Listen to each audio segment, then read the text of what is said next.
I had just stepped into the house, my hair still wet from the snow, the cold biting through the ends of my coat. The smell of pine and roast beef hit me at once, warm and heavy, the kind of scent that should have felt comforting. I carried a small paper bag of Christmas gifts, wrapped in recycled brown paper and tied with red string. My fingers were numb from the drive, and I could still feel the snow melting down the back of my neck. Before I could even take off my boots, Madison looked me over from the dining table, her lips curling into that familiar smirk that always found me first. "You're broke, you dress like a homeless person." She said it loud enough for everyone to hear. Mom's eyes darted between us, but she didn't stop her. Dad chuckled, carving into the roast like he was cutting through the silence itself. "That's why no man wants you," he added almost playfully, as if humiliating me was family tradition. I set the bag down beside the door and looked at them one by one. Madison in her glittering red dress leaning back like a queen. Mom pretends to rearrange the silverware, and Dad is proud of his own joke. My face was calm.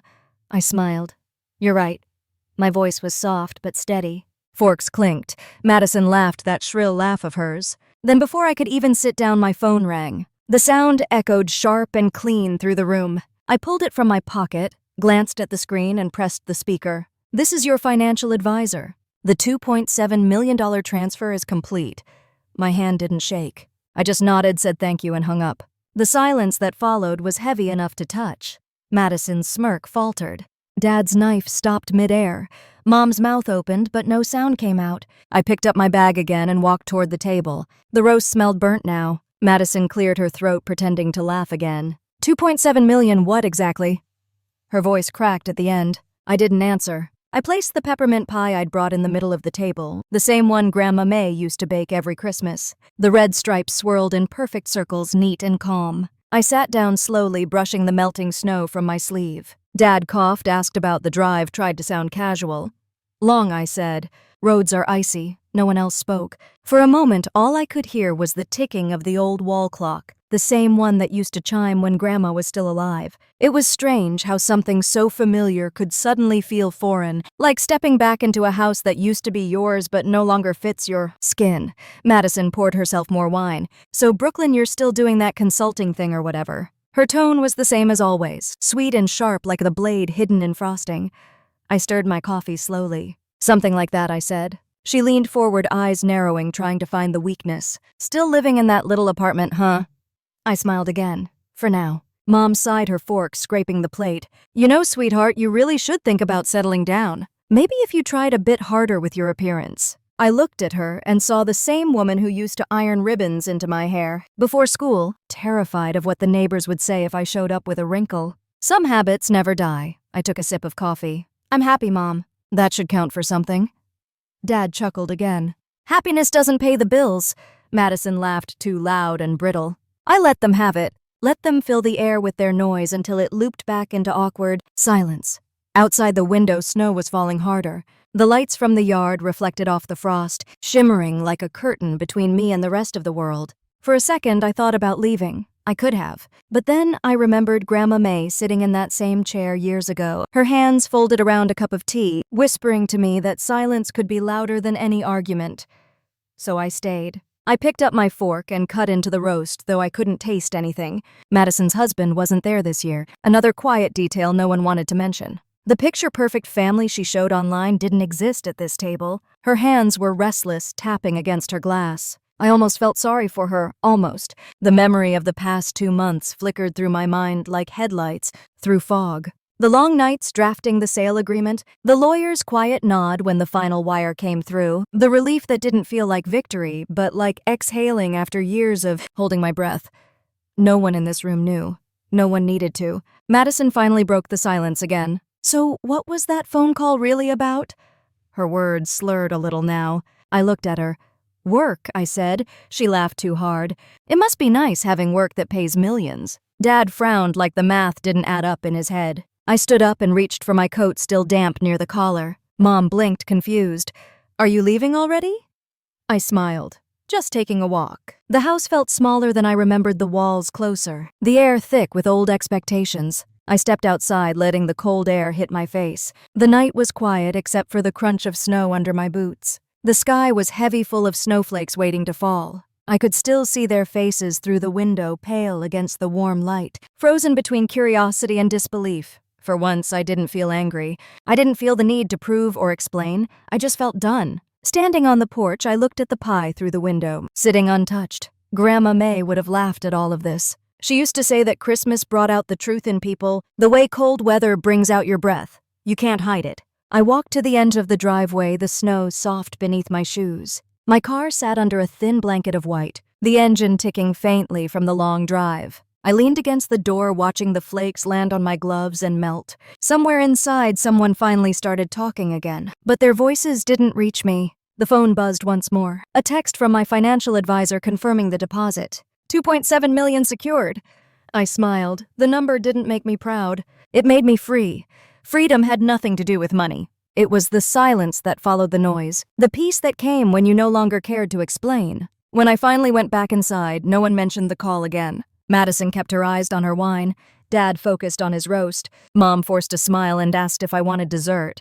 I said I already had what I came for. And for the first time in years, I meant it. 2 months before that Christmas night, I sat alone at my kitchen table, surrounded by boxes and papers, the smell of coffee gone cold filling the air. The apartment was half empty, stripped down to its bones. I had already donated half my clothes, sold the furniture that didn't fit in the new place, and packed what was left into neat stacks marked with black ink.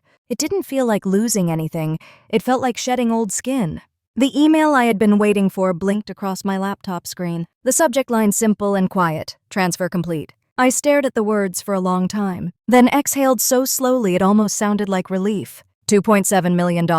After all those nights of doubt, every signature, every legal call, every slow breath of waiting had finally come to an end. The company I built had started as a late-night idea in a studio apartment. 5 years earlier, just me and a laptop on a shaky table. It was never meant to be big. I helped small local shops manage their customer feedback online, a quiet business that grew because I treated people fairly. When the offer came from a tech firm in Chicago to buy it, I said yes without much hesitation. Not because I wanted the money, but because I was tired. Success can be lonely when no one believes you earned it. I glanced around the empty room. The walls were still pale blue, the color I once thought made the space feel bigger. Outside, a delivery truck passed splashing water across the curb. My landlord had already rented the apartment to someone else starting next week. I would be gone by then, taking only what fit in the back of my car. A new start. A smaller life. That was the plan. The knock on the door startled me. It was Lila, my neighbor from across the hall, holding a steaming mug in each hand. She was the kind of woman who always knew when something was ending. She handed me a cup and looked at the half-packed boxes. "So you're really leaving, huh?" I nodded. She smiled softly. "You'll be fine. People like you always land on their feet." I wasn't sure what that meant, but it sounded kind. After she left, I sat back down and opened my notebook, the same one I had used to track my progress from the first day. My handwriting was shaky in the beginning, full of doubt. But the last entry was neat. Sell, move, breathe. I closed the book and slid it into the top of a box labeled Keep. Later that evening, I called my financial advisor, Richard Owens, to confirm the final wire. His voice was calm, professional, but I could hear the faint excitement under it. "Everything cleared, Brooklyn. You're officially out." I thanked him, though I didn't know what to feel. The world outside my window looked exactly the same, but something inside me had shifted.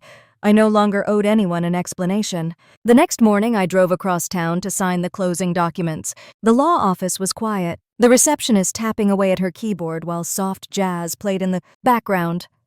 My lawyer, a woman named Diane, walked me through each page. She smiled when she saw my hesitation at the last line. "It's a good deal, Brooklyn. You did this right." I signed, my pen gliding over the paper, and the weight that had sat on my chest for years finally loosened. On the way home, I stopped by a thrift store and dropped off 2 more bags of clothes. The clerk behind the counter thanked me and I smiled, thinking how Mom would have hated seeing me give away anything still wearable. But that was the point. I didn't need to carry the things that reminded me of who I was supposed to be. I wanted to carry only what was mine. By the time I got back, the sun was setting. The apartment felt strangely peaceful. I made myself dinner, something simple, and ate sitting on the floor. The quiet hum of the refrigerator was the only sound. I thought about calling my parents, just to tell them the sale had gone through, but the thought drained me. It wasn't worth it. They would only find a way to make it smaller, to remind me I wasn't married, that I had no family of my own, that none of this mattered if no one saw it. I let the thought fade. A week later, I signed the lease for a tiny studio near the lake, small enough that I could see every corner of it just by turning my head.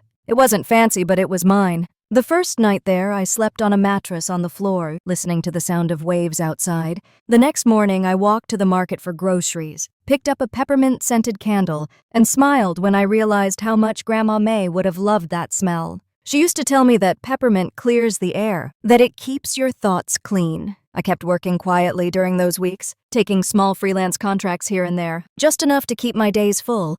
Money wasn't the point anymore. Peace was. Every evening I'd walk by the water watching the light fade over the horizon, the cold air stinging my cheeks. It was the kind of solitude that didn't hurt. Then one afternoon, Madison called. I hadn't heard her voice in months. Her number flashed on my screen while I was stirring soup on the stove. I almost didn't answer, but curiosity got the better of me. She started with her usual tone light and fake sweet. "So little sis heard you're living like a minimalist now?" I could hear the smirk in her voice. I said yes, keeping it short. She kept talking, filling the silence with half compliments. "You know Mom and Dad worry about you. Said you quit your job, moved into a shoebox, and barely went out." I let her talk. She paused, waiting for me to defend myself. I didn't. Silence unsettled her more than any argument.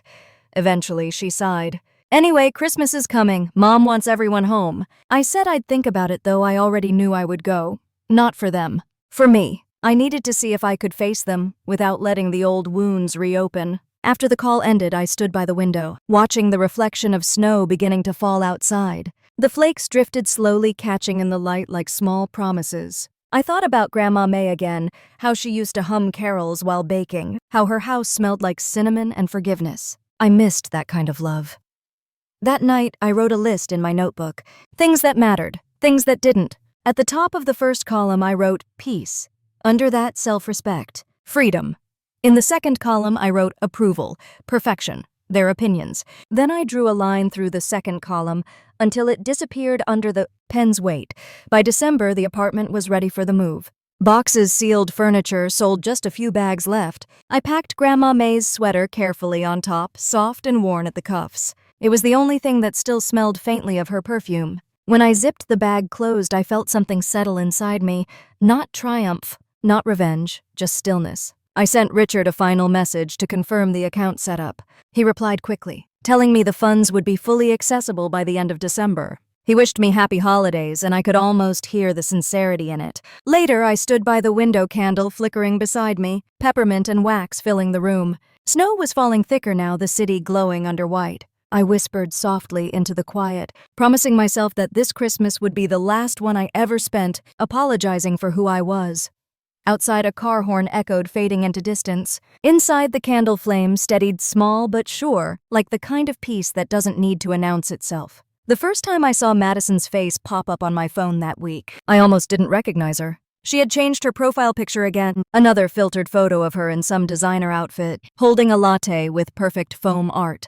Her caption read, "Living my best life." I stared at it for a moment, then scrolled past without liking it. It was the same performance she'd been giving for years, and the same one our parents worshipped. To them, Madison was proof that they'd done something right. To me, she was proof that appearance could drown out everything else. That morning, while I was replying to a client email, a notification pinged on my phone.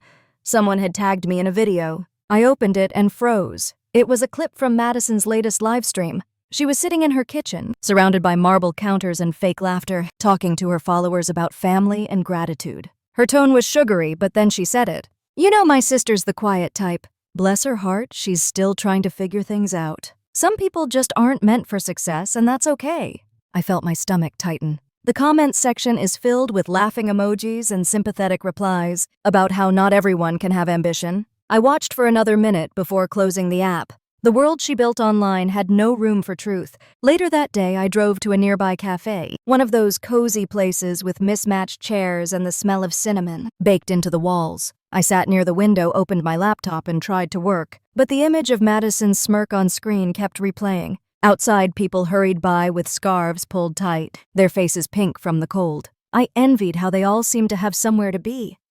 My phone buzzed again. A message from Mom. "She wants to talk to you, sweetheart. Don't make a big deal out of it." I didn't reply. I knew that tone. Mom had always been Madison's shield, the translator for every cruel word she dressed as a joke. Growing up, whenever Madison mocked me, Mom would laugh and say she didn't mean it that way. The truth was she did. Madison always meant it. The door to the cafe opened, letting in a rush of cold air and the faint sound of carolers down the street. I stirred my coffee and thought about the last time Madison and I had been in the same room. It was summer at a family barbecue. She'd shown up late in a white dress, talking loudly about her new brand deal while I was helping Dad fix the grill. When she saw me, she gave me a hug that smelled like perfume and distance. Then she leaned in and whispered just loud enough for our cousin to hear. "So how's your little business going, Brooklyn? Still keeping you busy? Or are you finally thinking about finding something more stable?" I had smiled then too, because there was no point fighting a storm that needed an audience. Back in the cafe, I opened my email again, pretending to work. But the words on the screen blurred. I wondered if she even realized how much she'd shaped me. Not through love, but through opposition. Every time she looked down on me, I learned to stand taller. Every time she dismissed me, I built something she couldn't see. Maybe that was my quiet revenge all along. When I got home that evening, snow was falling in slow sheets, the kind that muffled sound and made the world feel smaller. I turned on the radio for company and started cooking soup. The apartment smelled of garlic and thyme. Halfway through slicing onions, my phone rang again. This time it was Madison herself. I wiped my hands and answered. "Hey, little sis," her voice chimed too cheerful. "Just checking in. You okay?" I said yes. She paused, waiting for me to ask why she called, but I didn't. Finally, she said Mom's planning Christmas dinner. She wants you there. I said I already knew. She laughed. "Of course you do. News travels fast." Then her voice softened in that practiced way she used when she wanted control. "It would mean a lot to Mom if you showed up looking put together this year. You know, festive." I almost laughed. She didn't realize how transparent she was. "Sure," I said, keeping my tone neutral. "I'll see what I can do." Madison hesitated. "Great. Oh, and if you need help picking something to wear, I can send you links?" She was already scrolling. I could hear her nails tapping the screen. "No thanks," I said. "I've got it handled." When the call ended, I stood there in the quiet kitchen, the knife still in my hand, the soup simmering softly. The window fogged with steam, and for a moment I saw my reflection in it, calm and tired but not broken. I thought of Grandma May again. She used to say that people who need to be seen the most are the ones who feel invisible inside. Maybe that was Madison. Maybe she was still that scared little girl who needed applause to breathe. It didn't excuse her, but it made her less powerful. The next few days, her posts got louder. She shared photos of her Christmas decorations captioned "Family is everything." I scrolled past without reacting. Then one evening, Leela came by with a box of cookies and laughed when she saw me sitting, cross-legged on the floor, scrolling through Madison's feed. "Don't let her get under your skin," she said. "You've built more in silence than she ever has in the spotlight." I smiled. "Maybe, but she's still the one they see." Lila shrugged. "For now." I spent the rest of that night cleaning, organizing, packing. My mind wandered back to when Madison and I were kids. She was always the performer, standing on the couch, singing into a hairbrush while I read in the corner. Mom would clap, Dad would record, and I'd pretend I didn't care. But deep down I did. I wanted to be noticed too, just differently. I wanted to be seen for being steady, not shiny. That's a hard thing to explain in a family that only values the loudest voice. A few days later, I received a text from her husband, Jason. He was polite, too polite. "Just wanted to say Madison's been stressed. Hope you don't take things," she says online, too seriously. I typed a reply and deleted it. There was nothing to say. If he had to apologize for her, that said everything. That weekend, I went to the market to pick up a few things. The wind was sharp, the air smelling faintly of salt from the nearby lake. A woman in line ahead of me was arguing with her teenage daughter about money, and I couldn't help but think about how easily small resentments grow into lifelong habits. When I got home, I lit the peppermint candle again. The scent filled the room, familiar and clean. Later that night, my phone buzzed once more. Another video from Madison's account. This one was about family values. I watched just long enough to hear her say that success isn't about money, it's about image. She smiled wide, showing off perfect teeth. I closed the app. Some truths didn't need to be corrected. They corrected themselves in time. Before going to bed, I wrote in my notebook. Some people chase light so desperately they forget to make their own. It wasn't bitter, it was clear. I realized then that my story and hers had never been the same. We were just born in the same house. The next morning, the world outside was covered in white, the sky a dull silver. I poured myself a cup of coffee and looked at my reflection in the window. I didn't feel angry anymore. I just felt ready. Ready to walk back into that house, not as the sister they pitied, but as the woman who no longer needed their permission to exist. It was the smell of cedar that made me open the last box. I had saved it for weeks, not ready to touch what was inside. The tape peeled away slowly, the cardboard soft at the corners from years in storage. On top lay a folded piece of fabric, pale blue with tiny pearls stitched along the collar. Grandma May's sweater. The one she wore every winter. The one she never let anyone wash because she said the scent of her garden would fade. I lifted it carefully, pressing it against my chest. The wool was softer than I remembered, faintly carrying the smell of lavender and dust. For a moment, the apartment disappeared. I was back in her kitchen sunlight on the linoleum floor, her hands kneading dough while the radio played softly. She had always moved slowly as if time obeyed her. I sat down on the floor holding the sweater in my lap. When I was little, I used to think Grandma May was magic. She had this way of seeing through the noise, of saying things that didn't make sense until years later. I could still hear her voice in my head, quiet but steady. Dignity doesn't shout, it simply stands. I hadn't understood it then, but now I do. She never needed to prove anything. That was her power. Outside, the wind was rattling the windows. I looked around the half-empty apartment. Most of my things were gone, packed or sold.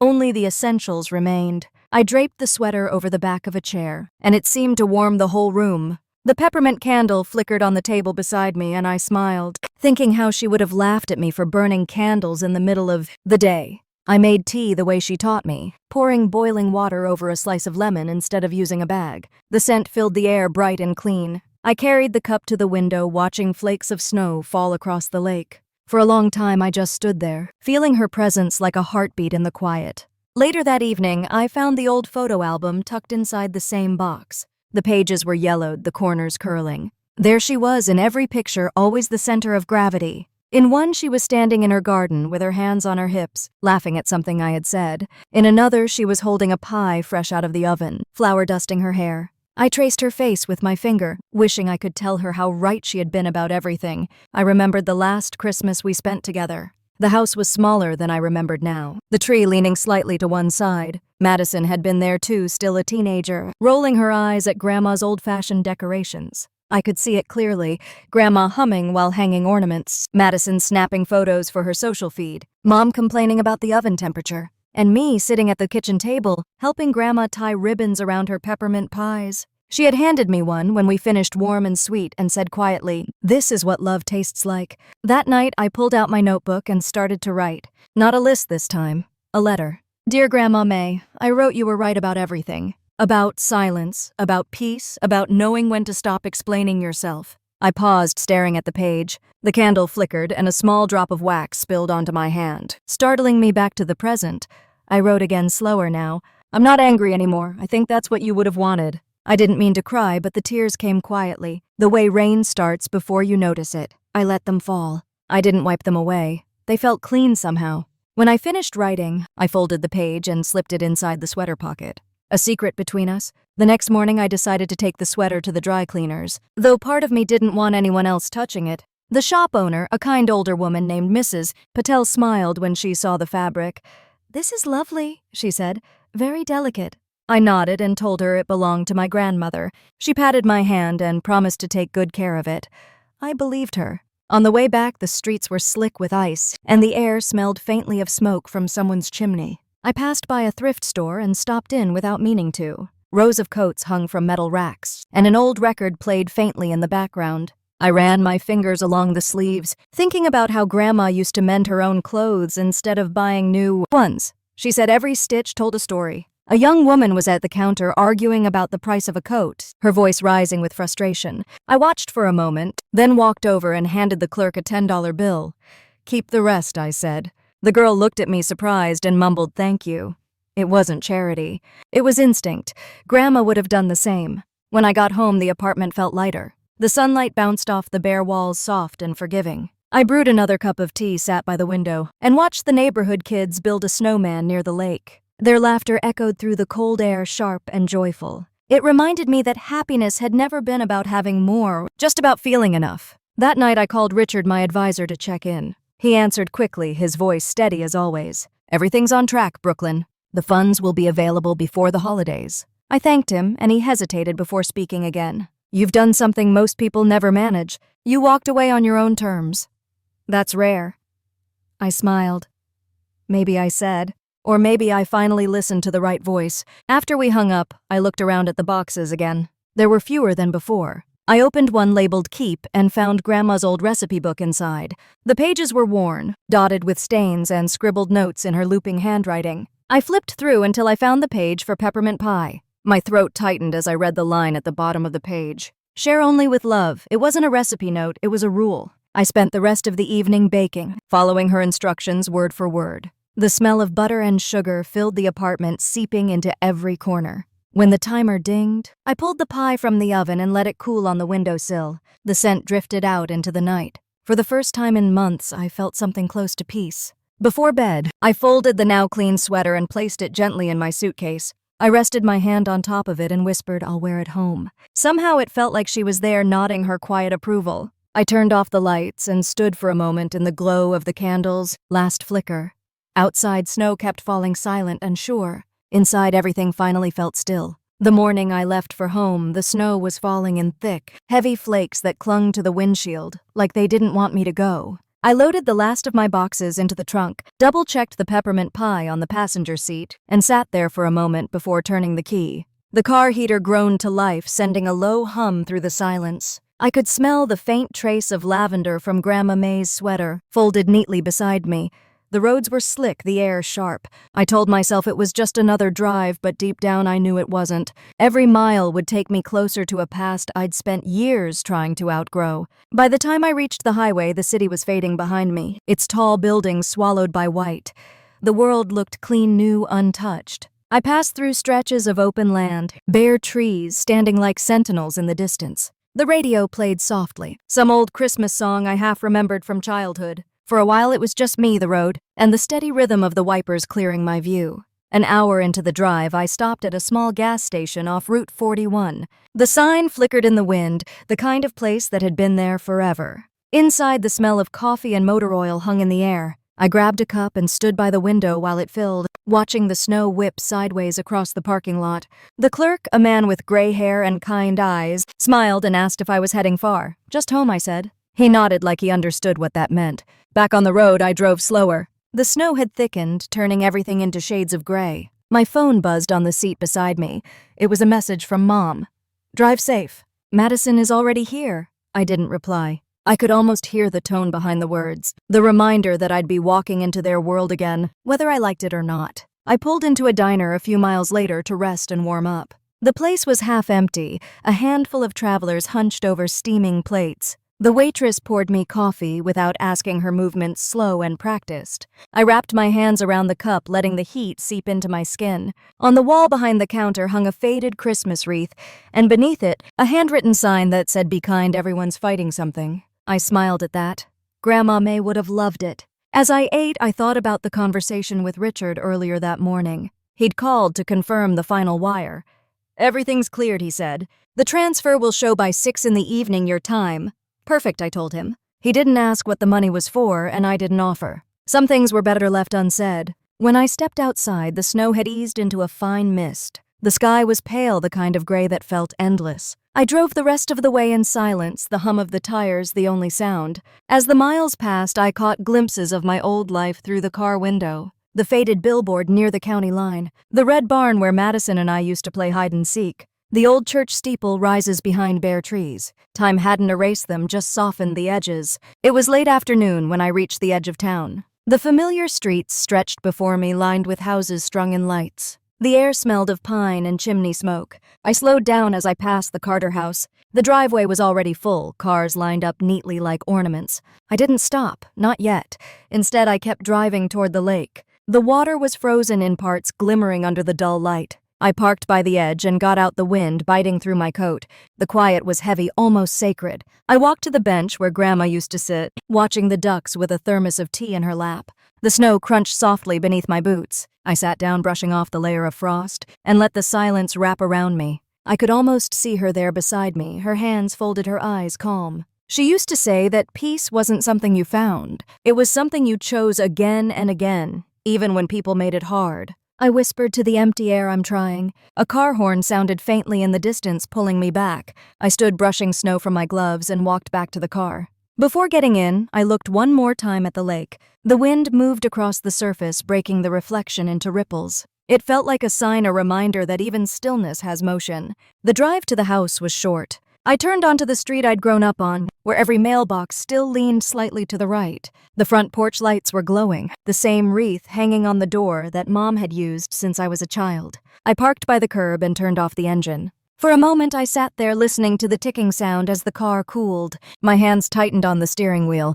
I wasn't afraid exactly, just bracing myself. When I finally stepped out, the cold hit me full in the face. The snow had turned to a light drizzle, melting as it touched the ground. I reached into the back seat for Grandma May's sweater and slipped it on, the wool soft and familiar against my skin. I carried the peppermint pie carefully, its scent rising warm and sweet through the foil. Halfway up the walkway, I heard the sound of laughter spilling from inside. Madison's voice, bright and sharp as ever, drifted through the door. I stopped for a second, the pie warm in my hands, and took a slow breath. It would be easy to turn around to leave them to their performance, but I had come here to close something, not to run. The door opened before I could knock.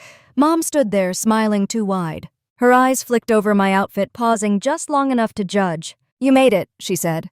I nodded, stepping inside. The house smelled like cinnamon and roast beef, the same as always. Madison appeared from the dining room, wine glass in hand, her dress shimmering under the lights. "Well, look who decided to show up," she said, tilting her head. I smiled. Dad came out next, clapping his hands together. "Dinner's almost ready," he said, his voice full of false cheer. I could tell he'd been drinking. The noise, the warmth, the artificial perfection of it all pressed against me like a wall. I put the pie on the counter and unzipped my coat. Mom hovered nearby, pretending to fuss with napkins. "Long drive?" she asked. "Not bad," I said. Madison sipped her wine, eyes glinting. "I see you're still going for that cozy look." I ignored her and walked toward the dining room, the table set with polished silverware and candles. Good china, as always. I could hear my own heartbeat, steady and calm. When I looked around the room, I realized something that made me almost laugh. Nothing in this house had changed. The curtains were the same, the clock still ticked unevenly on the wall, and the air still carried that quiet judgment that lived between every word. The only thing that had changed was me. I sat down in the same chair I'd used as a child, the wood cold under my hand. For the first time in years, I felt ready to be here, not as their daughter or sister, but as someone who had learned how to stand still without shrinking. Mom called from the kitchen, asking Dad to carve the roast. Madison poured more wine. The sound of knives and laughter filled the air. I reached for my water, took a sip, and felt the sweater's warmth settle over my shoulders like a shield. Outside, the snow started falling again, soft and slow, wrapping the world in quiet. Inside, I waited calm and steady, knowing that by the time this night ended, something inside this house would break, and for once, it wouldn't be me. The dining room glowed with soft yellow light, the kind that made everything look warmer than it really was. Candles flickered against the polished silver, reflecting faces that smiled too wide and eyes that darted for approval. The air was thick with the smell of roast beef, garlic, and tension. I sat between Madison and Dad, my plate half full, my appetite gone. Every sound felt sharp, from the scrape of forks to the hollow ring of laughter. Madison's voice carried above it all, smooth and bright like glass about to crack. She had always known how to take up space, how to fill silence before anyone else could. She was telling another story, one that had started as truth and bloomed into performance. It was about her latest brand deal, about flying to Los Angeles for a shoot that would air right after the holidays. I nodded when she looked my way, though I'd stopped listening after the first sentence. Mom laughed at all the right places. Dad cut the roast into thick slices, glancing up occasionally, as if to make sure we were all still pretending to be happy. Madison's hand brushed against my sleeve and she frowned. "Is that Grandma's sweater?" she asked. I looked down at the soft blue wool and nodded. Though I recognized it, she said, her tone light but edged. "Surprised it still fits." Mom's laugh came out too quickly, a nervous flutter. "Madison, be nice," she said, though her eyes were on me, not her. I smiled, setting down my fork. "It fits just fine," I said. Madison shrugged, swirling the wine in her glass. "Good for you." Dad cleared his throat and tried to steer the conversation elsewhere. "So Brooklyn, what's new with you? Still doing that freelance thing?" His voice carried the same polite distance it always did when he didn't understand my choices. I took a sip of water and nodded. "Something like that." Madison smirked, setting her glass down. "Sounds exhausting. I guess not everyone's built for the spotlight." I could feel Mom stiffen beside her, waiting for my reaction. I didn't give her one. I reached for the bread basket instead, the crust still warm under my fingers. Madison's eyes followed my hand, curious, hungry for conflict. She lived for it. The clock in the hallway ticked loudly, filling the space where conversation should have been. Dad shifted in his seat. Madison leaned forward, smiling too sweetly. You know, I was just saying to Mom the other day how lucky we are. Some people our age still haven't figured out what they want. I mean, it's sad, really. She said it like she was reading from a script. I chewed slowly, the bread turning dry in my mouth. Mom tried to cut in. Madison, that's enough. Madison waved her off. I'm just saying not everyone's meant to have it all. Some people are comfortable with less. Her eyes flicked toward me. I smiled again, smaller this time. You're right. The words left my mouth like an exhale. The room went quiet for a beat too long. Then Dad laughed, trying to smooth the edges. She's always been stubborn, he said to Madison. Reminds me of your grandmother. Madison tilted her head, smirking.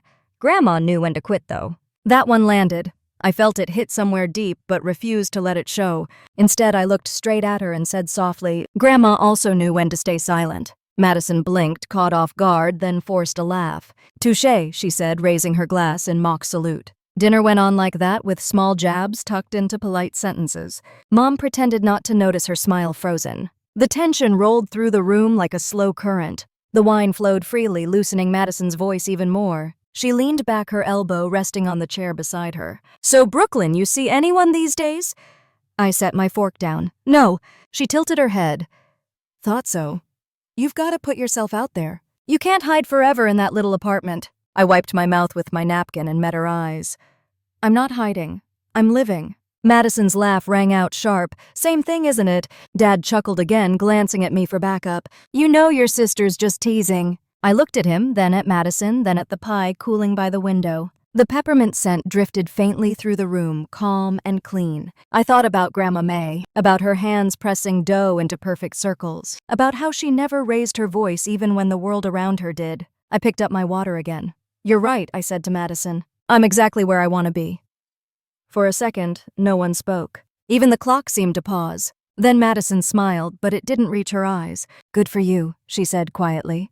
Dad refilled his glass. Mom stood to clear the plates. The clatter of dishes filled the air, masking the weight of everything unspoken. I helped her carry a few to the kitchen, the tile floor cold under my socks. She rinsed the plates without looking at me.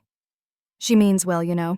I leaned against the counter, watching the steam rise from the sink. I don't think she knows what that means anymore. Mom sighed, her shoulders slumping. She just wants you to be happy. I smiled faintly. Her version of happiness looks expensive. Mom turned off the faucet, drying her hands slowly. She's under pressure, too. People expect things from her. I nodded, though I wasn't sure I believed it. When we returned to the table, Dad was telling a story about his first job out of college, something I'd heard 100 times. Madison was scrolling on her phone, pretending to listen. I sat back, letting their words drift past me like background noise. The conversation moved to vacations, to cars, to home renovations, all the ways they measured worth. At some point, Madison looked up and caught me watching her. She smiled again, softer this time. You should come visit sometime. We could do something fun, maybe a spa day. I almost laughed. The idea of us sharing a spa day felt like a joke from another universe. Maybe I said, though we both knew I wouldn't. Outside, snow started to fall again, thick and slow. It caught the light from the dining room, making the windows shimmer. Madison turned to look, her expression briefly unguarded. For just a second, I saw something fragile there, something tired, but it vanished as soon as she spoke. Looks like a white Christmas after all. Mom smiled, relieved, for neutral ground. She started cutting slices of pie, the knife slipping through the crust with a soft crunch. I reached for the peppermint one I'd brought, setting it near the center. Madison sniffed the air. Smells good. Store-bought or homemade? Homemade, I said. Grandma's recipe. She hesitated, then reached for a slice. The room filled with quiet again as everyone took their first bite. For the first time that evening, the silence wasn't uncomfortable. It was almost peaceful. I let it linger, savoring it, until Madison's phone buzzed on the table. She glanced at the screen, her expression shifting from smug to annoyed. Another brand call, probably.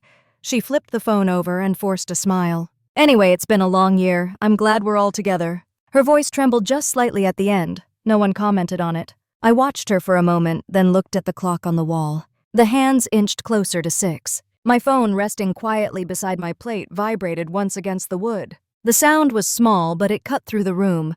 Madison raised an eyebrow. Expecting someone? I picked up the phone, glanced at the screen, and felt my breath settle into stillness. Not yet, I thought. Not until they finish their laughter, not until the air goes still. I smiled and set the phone back down without answering.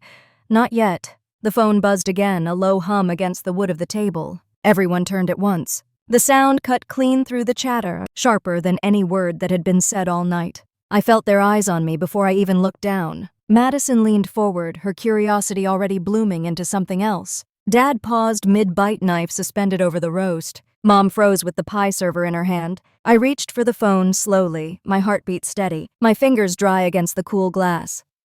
"Hi, this is your financial advisor." The voice came through clear and professional. "The $2.7 million transfer has gone through successfully. Everything looks perfect on our end." My thumb hovered over the screen, but I didn't move to stop it. The sound filled the room, calm and certain. I could almost feel the air shift. "Thank you, Richard," I said. "I'll confirm the rest next week." I hung up, setting the phone down gently beside my plate. The silence that followed was absolute. Even the clock in the hallway seemed to have stopped. Madison blinked first. $2.7 million, she repeated, her voice catching halfway through. $2.7 million what? I looked at her. The reflection of the candles flickered in her wine glass. The same smirk that had followed me all my life was gone. Her lips parted, but no sound came out. Dad's eyes narrowed, confusion turning into disbelief. He started, then stopped. His voice was rough, like he had swallowed gravel. "You're saying you have $2.7 million. I smiled, the same small, quiet smile that used to make Grandma May proud. "I'm saying I'm doing fine." Mom's fork slipped from her hand and clattered onto the plate. Madison's laugh came late, forced, brittle. "Sure, Brooklyn." "You're joking, right?" I didn't answer. I just reached for the pie, cutting myself another slice. The peppermint scent rose between us, sweet and sharp. Dad leaned back his chair, creaking under the weight of his stare. "Where would you even get that kind of money?" His tone had shifted from doubt to something close to accusation. I sipped my water. "I worked for it." Madison shook her head, still laughing. "Come on, be serious. You barely leave that little apartment of yours. What, did you win the lottery?" I met her eyes. "I sold my company." The words landed heavy. Mom's mouth opened, but no sound came out. Dad frowned like he was doing math he didn't trust. Madison's eyes flicked from me to the phone and back again. "You had company." I nodded. I did. The silence stretched again, thick and strange. Outside, the snow was falling harder, pressing against the windows like it wanted to. Dad cleared his throat. "How much exactly are we talking about here?" I looked at him, calm. "Enough to start over." Madison laughed again, a short, nervous sound. "So what, you're some kind of secret millionaire now?" I smiled faintly. "Secret, maybe. Millionaire, not the point." She blinked, thrown off by my tone. Dad tried to recover first. "Well, that's..." Something he said, but his words sounded hollow. I could tell he didn't know whether to be proud or suspicious. Mom finally spoke, her voice trembling just enough to betray her. "Why didn't you tell us?" "Because you wouldn't have heard me," I said quietly. No one moved. The only sound was the soft hiss of snow against the windows. I picked up my fork again, cutting another bite of pie. It tasted exactly like I remembered, cool and sweet, a little bit like peppermint and a little bit like peace. Madison leaned forward, her voice low. "So you just let us think you were broke. I didn't let you think anything. You decided what you wanted to believe." Dad rubbed his temple, exhaling through his nose. "Brooklyn, that's not fair. We just worry about you?" I looked at him. "Worry and judgment don't look the same, Dad." Mom reached for my arm, but I pulled gently away. I could see the confusion in her eyes, the way her mind was rewriting the years, trying to make sense of the version of me she had built. Madison stared down at her wine, swirling it without drinking. "So what now?" she said quietly. "You're going to buy a mansion, rub it in our faces." "No. I'm going to buy a house near the lake. Small one.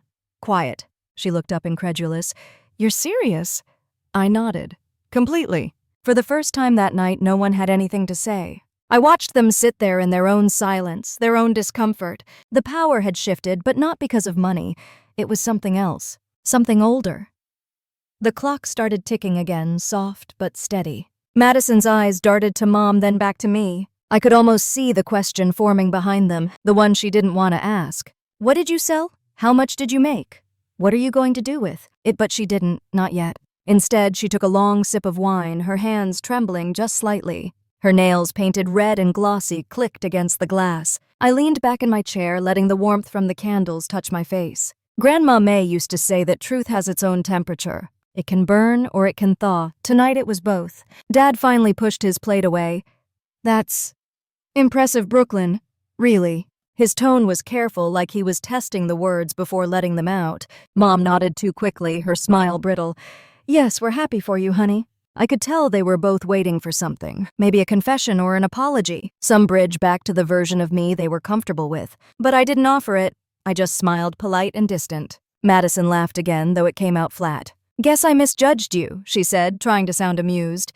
Guess so, I said. The quiet that followed was different this time.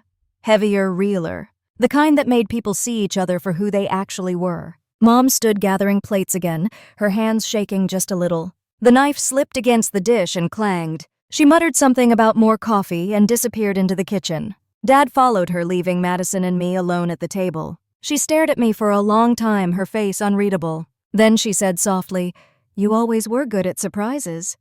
I didn't look away. Maybe I just stopped explaining myself.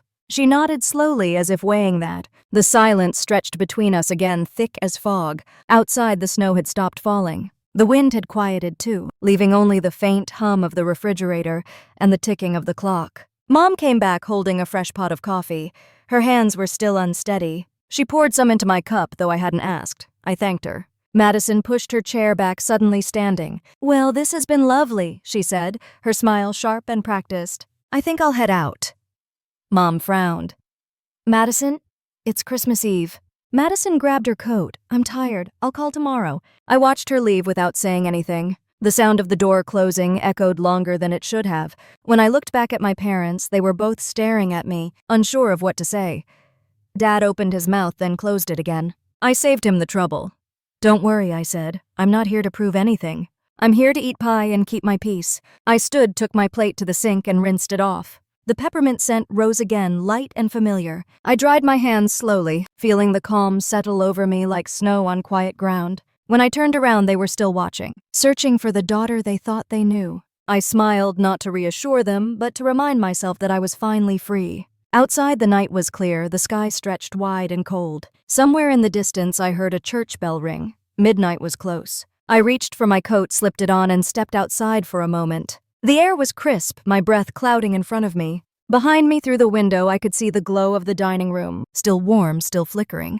I didn't know what tomorrow would look like. But for the first time in years, I wasn't afraid to find out. The cold air hit me the second I stepped outside. It carried the scent of pine and distant smoke, the kind that seeps into your hair and stays until morning. Behind me, the door clicked shut, sealing the voices inside. I stood on the porch for a moment, letting the quiet settle in my bones. Snow fell steady, each flake catching in the light from the window, and for the first time that night I could breathe. My boots sank into the thin layer of snow on the steps as I walked toward the driveway.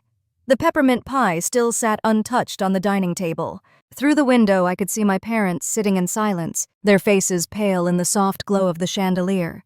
Madison's chair was empty. I reached the car and leaned against the hood, watching my breath turn white. The world around me was still, wrapped in that strange peace that only comes after a storm. Inside, the warmth of the house had begun to feel like a memory. I could still hear Madison's voice echoing faintly in my head, that sharp, familiar tone stripped of its power now. The night sky stretched wide above me, gray and endless. Somewhere down the street, a neighbor's wind chime tinkled soft and uneven. I closed my eyes and let the cold sting my skin. Grandma May used to say that silence isn't empty. It's full of answers if you're brave enough to listen. Standing there, I finally understood what she meant. The anger I'd carried for years was gone, burned out by the truth I had finally spoken. What was left was quiet, clean final. The snow thickened, clinging to my hair and coat. My phone buzzed in my pocket, a single vibration that broke the stillness. For a second, I thought about ignoring it, but habit made me check. It was a text from Madison, no words, just a photo. The picture showed her car parked down the street, headlights off, windshield covered in snow. A single line appeared beneath it. I shouldn't have said those things. I stared at the screen until the cold made my fingers ache. Then I typed back, "I know." No reply came. I slipped the phone into my pocket and looked back toward the house. Through the window, Mom was moving plates into the kitchen, her motions slow and heavy. Dad was still at the table, staring at the spot where I had been sitting. The warmth of the lights glowed against the snow, turning the edges of the window gold. For a moment, I almost felt sorry for them. Almost. I pushed myself off the car and walked toward the street. The crunch of snow under my boots sounded louder than it should have. At the end of the driveway, I paused and looked back one last time. The house looked smaller now, the walls that had held so many unspoken things no longer as tall as I remembered. The wind brushed against my face, and with it came a strange sense of relief. I wasn't angry. I wasn't sad. I was simply done. The road ahead was quiet. Streetlights stretched out in a straight line, their halos glowing through the snowfall. I started walking. The air burned my lungs, but it felt good alive. Each step carried me farther from the version of myself that used to sit at that table trying to be understood. When I reached the end of the block, a car door slammed behind me. I turned. Madison was standing by her car, her coat half-buttoned, her hair damp with melting snow. For a second, neither of us moved. Then she walked toward me, her boots slipping a little on the ice. "You're really leaving," she said, her breath clouding the air between us. I nodded. She looked at me for a long time, her expression shifting between pride and regret. "I didn't mean what I said," she whispered. "Not all of it." I smiled softly. "Maybe you did." She shook her head, her eyes glistening. "You make it hard to love you, you know that." I let out a slow breath. Maybe that's because love isn't supposed to look like control. She blinked, the words sinking in. For a second, I saw the little girl she used to be, the one who used to climb into my bed during thunderstorms. Then the mask slipped back into place. "Be careful out there," she said, her voice steadier now. I nodded again. "You too." She turned and walked back to her car. The taillights glowed red, cutting through the snow, then disappeared around the corner. I stood there until the sound of her engine faded. When I finally got into my car, the seats were freezing, the steering wheel slick with condensation. I turned the key, and the engine groaned before catching. The heater sputtered to life, filling the car with warm air that smelled faintly of peppermint and wool. Grandma May's sweater lay on the passenger seat, a soft reminder of everything I'd carried and finally let go. I sat there for a long time watching the snow drift across the windshield. My hands trembled not from the cold but from the quiet power of it all. I thought about the past few years, the constant battle to prove my worth, the exhaustion of trying to earn respect from people who had already decided who I was. Tonight that ended. When I looked at the clock on the dashboard, it read 12:30. The town was asleep. The only sound was the hum of the heater and the faint whistle of wind against the windows. I picked up my phone again and opened my messages. The text from Richard was still there, the confirmation of the transfer. I smiled, thinking of how simple it had sounded. $2.7 million, just numbers. But to me it was something else entirely. It was freedom measured in digits. I started the car and eased down the street. The tires crunched over the snow, leaving thin tracks behind me. As I passed the lake, the ice gleamed faintly under the moonlight. I slowed, pulling over to the same bench where Grandma and I used to sit. The world was so quiet that even the sound of my breath felt loud. I turned off the engine and stepped out, walking to the edge of the frozen water. The air was cold enough to bite, but I didn't mind. I closed my eyes, letting the wind press against my face. I whispered softly into the night, "I did it, Grandma." For a moment, I could almost hear her laugh in the rustle of the trees. It wasn't the sound of approval, just understanding. I smiled. The snow under my boots cracked softly as I turned back toward the car. The sweater glowed faintly in the moonlight through the windshield, its pale blue catching the reflection of the sky. I got back inside and sat there, hands still on the wheel. The silence felt different now. Not heavy, not lonely, just clean. The kind of quiet that follows an ending and waits for something new. When I finally drove away, I didn't look back at the house. The road ahead was clear, the world wide open. The snow fell faster, but I kept driving the tires steady, the headlights cutting through the dark. Every mile felt like a release, every breath a promise. And somewhere between the glow of the streetlights and the hum of the engine, I realized that peace doesn't come when people finally understand you. It comes when you stop needing them to. The morning after Christmas was quiet. The kind of quiet that feels heavy, like the world is holding its breath. I woke to pale light slipping through the curtains of the motel room, soft and gray. My car sat outside under a blanket of snow, the roof barely visible. The heater hummed low, filling the air with dry warmth. On the table beside the bed sat my phone face down, silent. I hadn't looked at it since I left the house the night before. For a long moment I just stared at it, wondering what waited on the other side of that screen. Regret. Apology. Or nothing at all. When I finally turned it over, there were 3 messages. One from Mom, one from Madison, one from an unknown number. I opened Mom's first. Her words were short. "We didn't mean it that way. Please call us." I let out a slow breath and moved on. Madison's message came next. "Sorry for last night. I shouldn't have said what I did. You're stronger than I thought." The words looked strange coming from her, like they didn't belong to her mouth. I didn't respond. The last message was from Richard, just confirming the final paperwork. "Everything is complete. Congratulations." It was the only message that didn't sting. I typed back a quick thank you and set the phone down again. The world outside the window was washed in white. The streets empty except for a plow moving slowly through the distance. The air looked clean, untouched. I showered, packed, and checked out of the motel. The clerk wished me a Merry Christmas as I handed over the key. Her smile was tired but kind. On the drive back toward the city, the sky began to clear, patches of blue breaking through the clouds. I turned the radio off and let the hum of the tires fill the silence. The world looked softer in daylight, as if the night before had been some strange dream I'd woken from. Halfway to town, I stopped at a small bakery near the edge of the highway. The bell above the door jingled as I stepped inside, the air warm and smelling of cinnamon. An older man behind the counter smiled. "Long drive?" he asked. I nodded and ordered coffee and a sandwich. While I waited, I looked around. There was a small Christmas tree in the corner, its ornaments mismatched, some clearly made by children.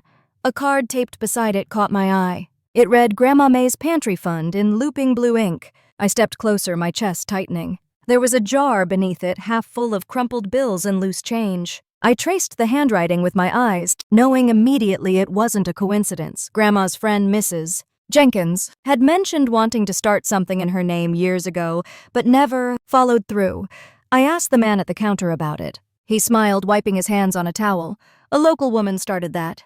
Said your grandma used to feed half the neighborhood every winter." I smiled back. She did. I left a few bills in the jar, the sound of them hitting the glass, soft and final. On the drive home, I couldn't stop thinking about that sign. Maybe that was what I needed to do next. Something good. Something that lasted. By the time I reached my apartment, the sun was dipping low again. The air was pink with the last light of day. I carried my bags inside, placed Grandma May's sweater carefully on the chair, and stood for a while in the middle of the room. Everything was just as I'd left it. Quiet, simple, safe. The kind of space that doesn't demand anything from you. I made tea, poured it into my favorite mug, and sat by the window. The snow outside glowed faintly under the streetlights. My phone buzzed again. A call this time. Mom. I let it ring once, twice, 3 times before I picked up.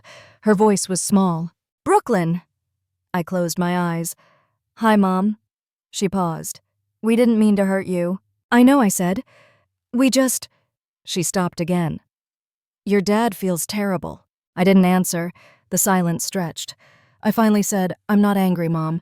I just can't keep showing up to be smaller than I am." She started to cry quietly, the sound barely audible through the line. "We love you," she whispered. "I know," I said again. "But love isn't always the same thing as respect." She didn't respond. I let her cry, listening to the sound of her breathing until it steadied. When she finally spoke again, her voice was trembling. "Are you coming next year?" "I don't know," I said. "Maybe." We said goodbye. The line went dead. I sat there for a long time, holding the phone in my lap. I didn't feel angry or sad, just tired. But it was the kind of tiredness that comes after doing something brave. The kind that feels clean. The next morning, I woke early. The city was quiet, the streets still dusted with snow. I made coffee and opened my laptop. The screen glowed pale blue in the dim light. I searched for a small business attorney and typed a note explaining that I wanted to start a nonprofit, Grandma May's Pantry Fund, a place for women who needed help getting back on their feet. Food, mentorship, a safe space. I hit send before I could overthink it.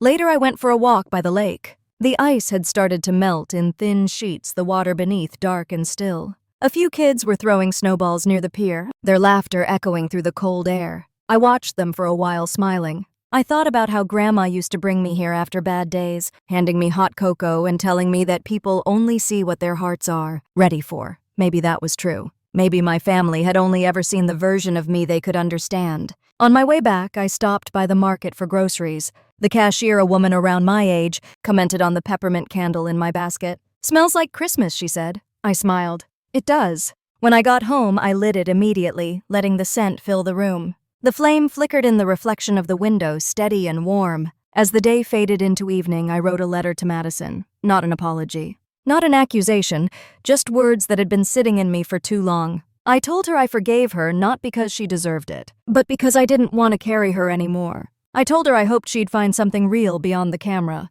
something she didn't have to prove. When I finished, I folded the letter and placed it in a drawer. Maybe I'd send it someday, maybe not. Before bed, I opened the window a crack and let the cold air drift in. The candle flickered, and the room filled with the faint hum of the city outside. I thought about Grandma May, about her hands, her voice, her quiet strength. I whispered into the darkness, "Thank you." That night I dreamed of her house again, of the kitchen filled with light, of her laughter echoing through the air. When I woke up, I felt lighter, like something had finally settled inside me. 1 year later, I stood in the doorway of my new home, a small house near the lake, the same one I used to drive past when I was younger and thought it belonged to someone lucky. The air was cool and clear, carrying the scent of cedar and water. Inside, sunlight poured through the wide windows, spilling across the hardwood floors and the shelves I had finally filled with books. The walls were still bare, but they felt alive with quiet. The world had softened around me somehow, or maybe I had softened inside it. I took a deep breath, the kind that reaches all the way to the heart, and smiled. It was the first morning of the new year. On the table sat a stack of envelopes waiting to be mailed. Grant applications, community requests, donation forms. Grandma May's pantry fund had grown faster than I ever expected. What started as one small room in the back of a bakery was now a registered nonprofit feeding dozens of families every week. The volunteers called it the Blue Sweater Project after the one I wore the day we opened. I could almost hear Grandma laughing at that. She would have loved it, the simplicity of it, the grace in something small but good. The kettle whistled softly from the kitchen. I poured myself a cup of tea, added a squeeze of lemon, and carried it to the porch. The lake was still frozen in parts, a thin layer of ice reflecting the morning light. Ducks huddled near the shore and a fisherman waved from a distance. I waved back, feeling the quiet joy that comes from belonging somewhere without needing permission. My phone buzzed on the table beside me, a message from Madison. It had been months since we last spoke. I hesitated, then opened it. She had sent a photo of her daughter standing in front of a Christmas tree, grinning with 2 missing front teeth. Beneath it were 5 simple words. "She asked about you, Aunt Brooklyn." My throat tightened. I stared at the photo for a long time, feeling something shift inside me, something warm. I typed back telling her I said hi. "Maybe next year." Madison replied almost immediately. "She'd like that." I set the phone down and watched the water. It was strange how time softened even the hardest edges. We hadn't fixed everything, not really, but I didn't need to anymore. Some stories don't end with forgiveness. Some end with peace. Around noon, I drove into town to meet Lila for lunch. The diner was busier than I remembered, full of voices and the smell of fried potatoes. She waved from a corner booth, her face lit by the window. "You look happy," she said as I sat down. I laughed. "I guess I am." She leaned forward, smiling. "You earned it." We talked for hours about the pantry, about life, about the strange way everything eventually falls into place. When I told her Madison had texted, she raised an eyebrow. "That's progress," she said.